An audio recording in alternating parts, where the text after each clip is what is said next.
For the first time in her life, Emma Red felt like she could breathe. The apartment was small, 1 bedroom, 1 bath, barely enough space for her potted plants, but when the morning light spilled through the east-facing window and danced across the bare hardwood floor, it felt like freedom. She had signed the lease with trembling hands just 2 months earlier, after years of saving from double shifts at the hospital. Every overtime hour, every skipped coffee, every worn-out pair of shoes had led to this, the home that was hers. No one could take it away, no one could belittle it, or so she thought. The first thing she bought wasn't electronics or clothes. It was furniture.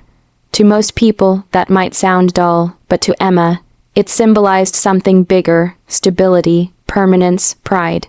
She spent weeks researching, scrolling through catalogs, comparing wood finishes, and visiting furniture stores.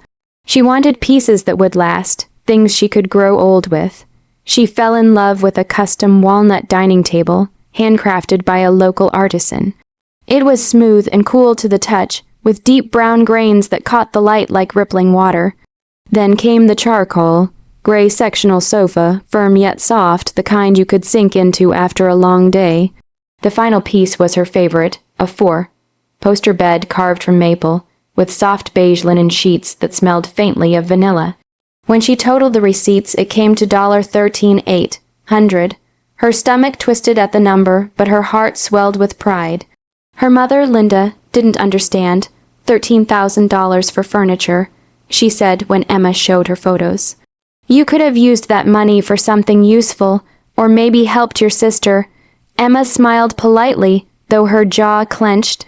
It's not just furniture, Mom. It's an investment in my home, in myself. Linda gave her that familiar look of disappointment, the one that made Emma feel 12 years old again. You always were too practical for your own good, she sighed. Your sister, Mia, she has passion. You just have furniture.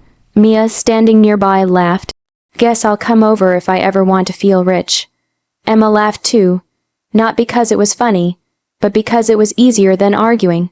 For as long as she could remember, Mia had been the favorite, the artistic one, the sensitive soul. Emma was the responsible one, the fixer, the one who picked up the pieces. She didn't complain anymore, she just worked harder. That evening, when the delivery men left and the door closed behind them, Emma walked slowly around her apartment. She ran her fingers over the walnut tabletop, adjusted the pillows on her new sofa, and breathed in the faint scent of fresh wood and promise. In the quiet, her chest felt full, almost painfully so. This wasn't just a room filled with furniture. It was filled with her effort, her patience, her victories. Every drawer, every chair, every inch of polished wood whispered the same truth. You did this. You built this life, and for the first time, Emma allowed herself to believe it. She had no idea that this piece, this fragile, hard-won joy would soon be stolen by the very people who taught her what love was supposed to mean. It was a Saturday in early June when Emma's world tilted off its axis. The morning had started like any other, coffee in a travel mug, hair pulled into a bun, a quick glance at her reflection before heading to another long hospital shift. She was tired but content. The night before, she'd fallen asleep on her new sofa watching the city lights flicker through her curtains. Her life finally felt calm, steady, hers. 9 hours later, that calm was gone. When she turned her key in the lock that evening, the first thing she noticed was the echo. The soft sound of emptiness. She frowned, stepping inside. Something felt wrong. The living room empty. Completely empty. The charcoal sofa, the rug, the small lamp by the window, gone. The dining table she'd spent weeks saving for had vanished too. Even the framed print she'd hung above it was missing, leaving a pale rectangle on the wall where it used to be. Her pulse began to race. She ran to the bedroom, the bed stripped and gone, the dresser, her nightstand, and the mirror she loved, all missing. Her home looked like it had been freshly moved out of. Emma's breath came in quick, uneven bursts. For a fleeting moment, she thought she'd been robbed. She checked the locks, the windows. Nothing was broken, nothing forced. Everything was disturbingly neat. Whoever had done this had taken their time. She grabbed her phone with shaking hands and called her landlord. Mr. Jensen, someone's been in my apartment. All my furniture is gone. A pause. Your mom came by earlier, he said, sounding confused. Said you'd hired movers to help her pick up your things for storage. She showed me a key. Emma froze. My mom, her stomach twisted violently. She hung up and immediately dialed Linda's number. Her mother answered on the second ring, her tone casual, almost cheerful. Hi, honey, I was just about to call you. Mom, Emma's voice shook. Where is my furniture? Oh, that, Linda said lightly. Don't worry, it's safe. I moved it over to Mia's place this afternoon. She just got her new apartment, poor thing, and she didn't have anything decent. I figured you wouldn't mind. You what? Emma whispered. I gave it to her, Linda said, as if she were discussing lending a sweater. You can always buy more, Emma. You have a stable job, good money. Mia's been struggling. Emma felt dizzy. Mom, that furniture cost me nearly $14,000. You can't just... Linda interrupted with an exasperated sigh. Oh, stop being so materialistic. It's just furniture. Family comes first, doesn't it? For a long moment, Emma couldn't speak. Her vision blurred as she looked around her hollow apartment. The silence pressed in on her, heavy and cruel. Then quietly she said, You had no right. Watch your tone. Linda snapped. I raised you better than this. Emma hung up before the tears could fall. She stood there in the middle of the empty room, the faint outline of her sofa still visible on the floor. It wasn't just the furniture that had been taken. It was her sense of safety, her independence, her trust. And as the night settled around her, one truth became painfully clear. This wasn't the first time her mother had taken from her. It was just the first time Emma decided she wouldn't let it happen again. The next morning, Emma couldn't stay in her empty apartment another minute. She needed to see it, the furniture, her life, stolen and rearranged.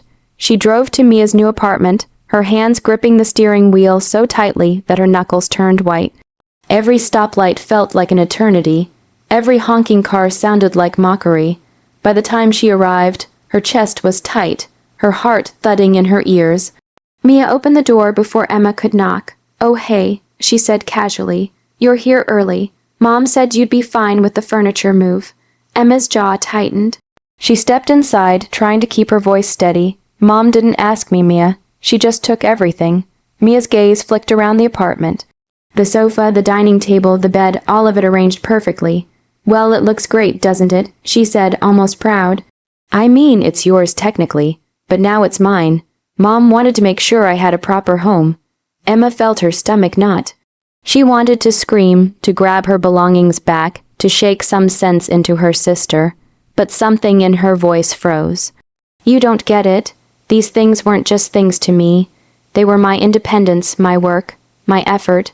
Mia rolled her eyes as if Emma were overreacting. It's furniture, Emma. You're making a big deal out of nothing. The door opened behind her, and there was Linda, holding a coffee cup like she was entering a scene of her own design. Emma, don't be dramatic, she said with that same casual authority that always made Emma feel small. Mia needed it. You're fine, you can buy more. Stop being selfish. Emma's chest tightened until she felt like she couldn't breathe. For years, she had excused her mother's favoritism, her constant comparisons, the subtle undermining of her accomplishments. She had worked double shifts, carried herself through life quietly, and silently accepted that Mia would always come first. Not this time, you don't understand, Emma said, her voice low but firm. This isn't about furniture. It's about respect you stole from me. You disrespected my life and my choices. Linda's lips pressed into a thin line. Emma, how dare you speak to me like that? I'm your mother. Emma's hands trembled, but her resolve hardened. Being a mother doesn't give you the right to take from your child, and being my sister doesn't give you the right to profit from that theft. I'm done being quiet. I'm done being the good daughter. While you continue to play favorites, Mia's face paled, and Linda's expression twisted with a mix of anger and disbelief. For the first time, Emma realized the power in speaking her truth. Not yelling, not begging, just standing firm. Turning on her heel, she left the apartment quietly, refusing to give them the satisfaction of seeing her cry.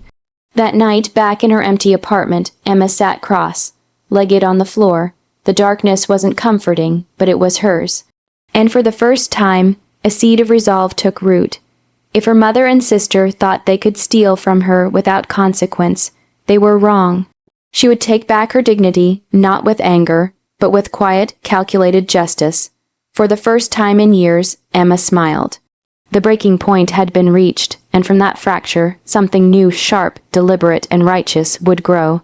The first step in Emma's plan was simple: document everything. She dug out every receipt, every delivery confirmation, and every photograph of her furniture in her apartment. She spoke to her landlord, neighbors, and the delivery team. Every detail mattered: serial numbers, signatures, timestamps. She cataloged it all meticulously, her pulse steady, her hands calm. For years, she had been the quiet, dependable daughter, but now she would wield that reliability as a weapon. She filed a small claims case against her mother. The papers were precise, polite, but unmistakable. Proof of ownership, dates, and an account of how her property had been taken without consent. When Linda received the notice, she exploded. "How dare you humiliate me like this? I raised you. I fed you. Emma's voice was steady, almost serene. "I'm not humiliating you, Mom. You humiliated yourself. You stole from your child. I'm simply asking for justice." News traveled fast. Relatives who had always nodded along with Linda's self-proclaimed image of a selfless mother suddenly saw cracks in the facade. Whispers circulated. She stole from Emma, and all those years of favoritism. The woman who prided herself on generosity was exposed. In court, Emma presented her case with precision. She didn't need theatrics or tears. The receipts spoke louder than anger. Photos of the furniture in her apartment, delivery confirmations with signatures, and even the testimony of her landlord made the argument undeniable. Mia tried to intervene, claiming the furniture was now hers because Mom gave it as a gift. The judge shook his head. Gifts cannot be made from someone else's property without their consent. This is theft. The plaintiff is entitled to restitution. The ruling was clear. Linda had to either return the furniture or pay the full value, $13,800. But Emma didn't want confrontation anymore, and she didn't want money. She wanted justice with meaning. She sold the furniture at a local auction and donated the proceeds to a women's shelter in her mother's name. A subtle reminder of where true generosity should have come from. The next morning, Emma wrote a short letter and left it for Linda and Mia. "Mom, thank you for teaching me the value of independence. I hope one day you understand that love cannot be measured in possessions." Emma, she never looked back. She blocked their numbers and focused on her own life. For the first time, her apartment truly felt like home. She bought a simple second-hand sofa, a small dining table from a thrift store, and filled the space with plants, books, and warm lights. Sitting in her modest, cozy living room one evening, Emma felt a peace she had never known. It wasn't the grandeur of walnut wood or the perfection of custom craftsmanship that brought her joy. It was control over her own life, boundaries drawn with clarity, and the satisfaction of standing up for herself without losing her soul in anger or cruelty. In that quiet, sunlit apartment, she realized she had finally reclaimed something far more valuable than furniture: her self-respect, her independence, and her peace. And in that reclamation, she smiled, not out of triumph over her mother or sister, but because she had finally chosen herself.